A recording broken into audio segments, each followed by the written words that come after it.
morning.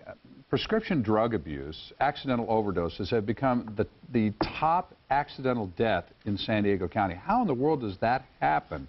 Well, Aaron Bizak joins us today from the North Coast Prevention Coalition here, Coastal Prevention Coalition, to talk about a drug take-back program where we can get some of these prescription drugs off the streets and out of medicine cabinets where they can be abused. When did this become the top problem here in terms of drug abuse in San Diego? Well, I think it's really risen up over the last couple of years. Back in 2008, we started the Prescription Drug Abuse Task Force because we saw what the trend was looking like. We knew that prescription drug abuse as an epidemic was really started on the East Coast and moved its way west, as opposed to, say, methamphetamine, which really started on the west and moved its way east. Right. And so we saw the trend coming. We saw the deaths across the country rising. In 2008, 50 deaths in San Diego County attributed to prescription drug overdose. This year, or in 2011, 267 of them. Oh, my goodness. So the problem is just exploding. Yeah, it is exploding. I suspect that most of these drugs are drugs that are sitting in medicine cabinets at home, and people aren't keeping a good eye on them, and the wrong people are getting a hold of them. I mean, what are you seeing? That's precisely what we're seeing. We saw that particularly with the young people having access to prescription drugs.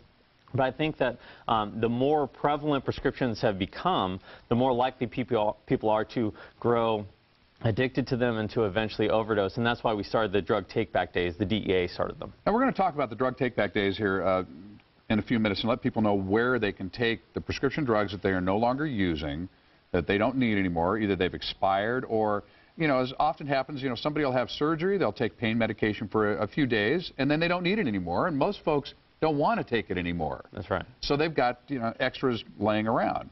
I almost hate to bring this up, but I want to caution parents that we're not giving kids any information they don't already have here. You have to trust us on that. These things are really valuable on the street, and kids know that.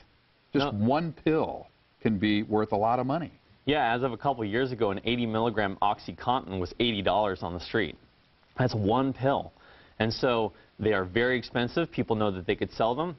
And people who become addicted to them end up running into some very serious financial problems in addition to the healthcare problems. You know, my son had knee surgery in high school, his senior year of high school. And before he even was done with surgery, his friends were contacting him saying, hey, you know, if you have some extra pain pills that you don't want, I'll take those off your hands. No, and that's what. And they were offering to pay him for them. Oh, of course they were. I mean, we even see things. We were seeing things a couple of years ago called farming parties, where young people would go with prescription drugs to a party and essentially dump them in a hat, and then take a handful of prescription drugs and take them along with alcohol. Gosh, talk about just a prescription for death. Yes. Or or severe problems of some kind. Folks, please, it's a growing problem. It's too late to get out in front of it right now, but maybe we can tamp it down here a little bit. By everybody kind of getting on the same page here.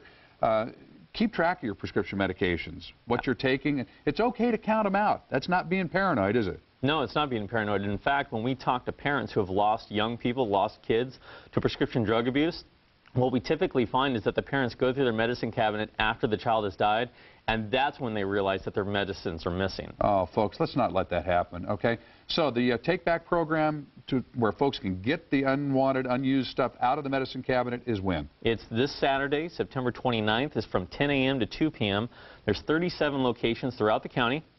You can go to DEA.gov to find the locations. And even after that day, the County of San Diego has worked with the Sheriff's Department to put prescription drug drop boxes in Sheriff's Department locations. And so you can actually take your medications in throughout the year and drop them off. And folks, last word is you're probably wondering, well, why can't I just flush them down the toilet? This stuff is really, really, really bad when it gets into the water supply and the water system like that. And it doesn't go away. And that's a whole different discussion, a whole different story. So we don't want that either. No, and when we do these take-back days, we actually dispose of it in a very environmentally friendly manner. Fantastic. Aaron Bizak, North Coastal Prevention Coalition. Thanks for the good work and helping get the word out. No, thank you. Okay, folks, take advantage of the take-back days here. All right, we're continuing.